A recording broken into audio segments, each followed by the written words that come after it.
Now, it's the summer, hopefully, of redemption for the England white ball team after a dismal defence of the 50-over World Cup last winter. Josh Buttler and his team are in Barbados, preparing to face Scotland in the T20 World Cup. And there's another score to settle as the Scots shocked England last time the two sides faced each other. That was back in 2018. Join us now to preview today's play, which gets underway around about 3:30 this afternoon. It's England cricket legend David Bumble Lloyd. He joins us now. Good morning, Bumble. Morning, guys. Thanks very much for joining us. How much pressure is on head coach Matthew Mott going into this tournament? Yeah, I mean, the last 12 matches, they've lost 8, and they're a much better team than that. And so they will be expected to win. They are favourites for the tournament.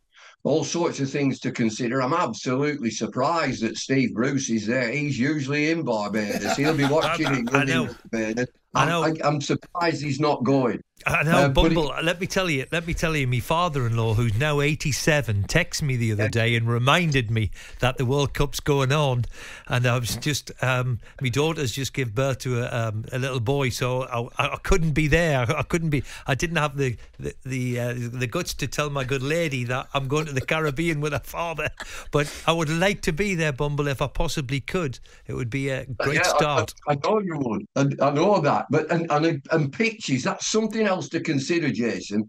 The pitches in the Caribbean, I don't know about America, the pitches are notoriously slow. The quickest pitch is at Barbados, and that would suit England.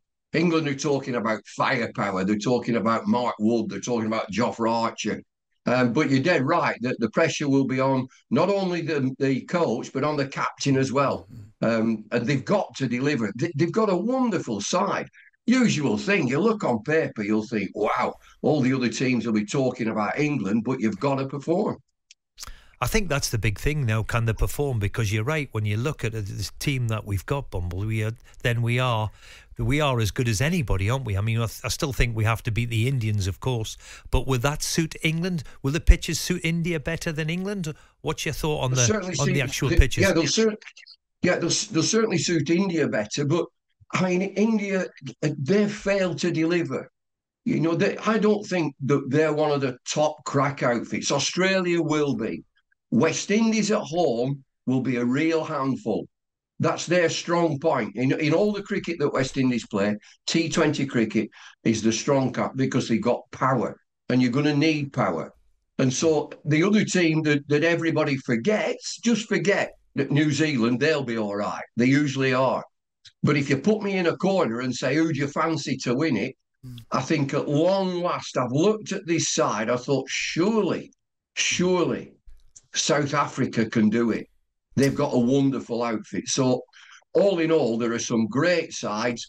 I'm talking to two professionals here, professional sports people. If you ain't got your A game, you're going to lose. Bumble, the excitement of baseball and Test cricket, are we seeing anything kind of being replicated in the shorter form? Yeah, you will. I mean, when it first started in like 2003, T20 started, and you were thinking like 150, you're out of sight. 150, great score. Now they're looking at 200. You get 200, and they're getting scores at 240, 250. So that is going up and up and up. The strength of the player, the equipment that they use, the shortening of the boundaries means that you're going to get bigger scores. And that'll come back to India.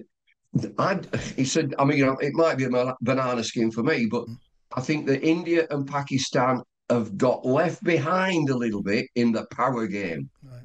So they're more better than at the one-day international, the 50 overs, rather than the T20. Is that what you say? Yeah, that's it.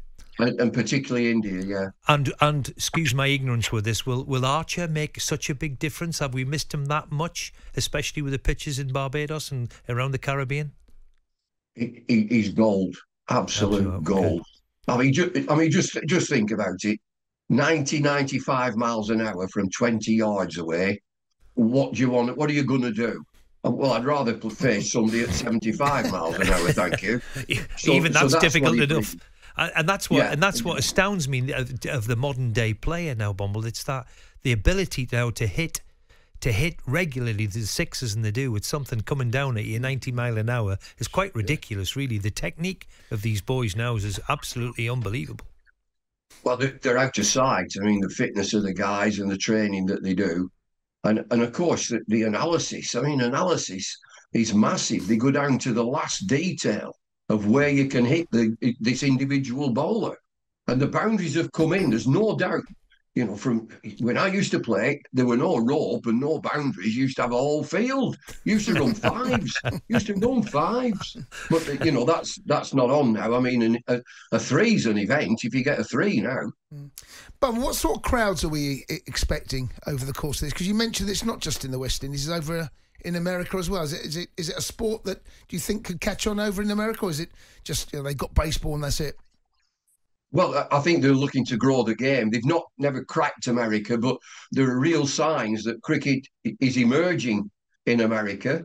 It's played a lot, and the big thing is, will there be a broadcaster brave enough to go in and say, OK, we're going to hit America with a cricket competition?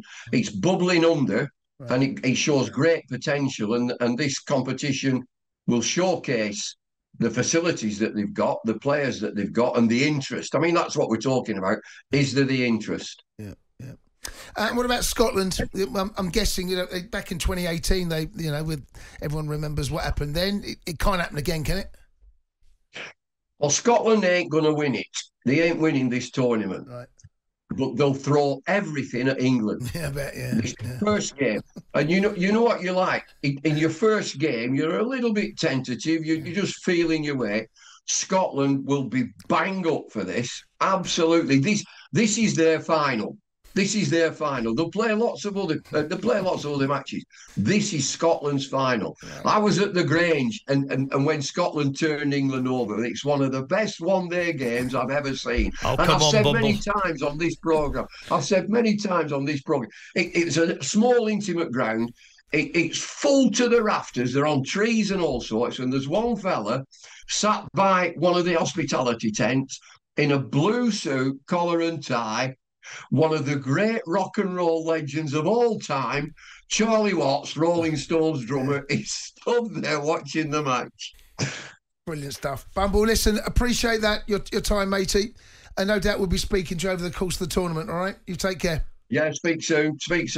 Brilliant stuff. England cricket legend there, David Bumble Lloyd, looking ahead to the T20 England kick-off against Scotland in the Caribbean, over in Barbados, 3:30.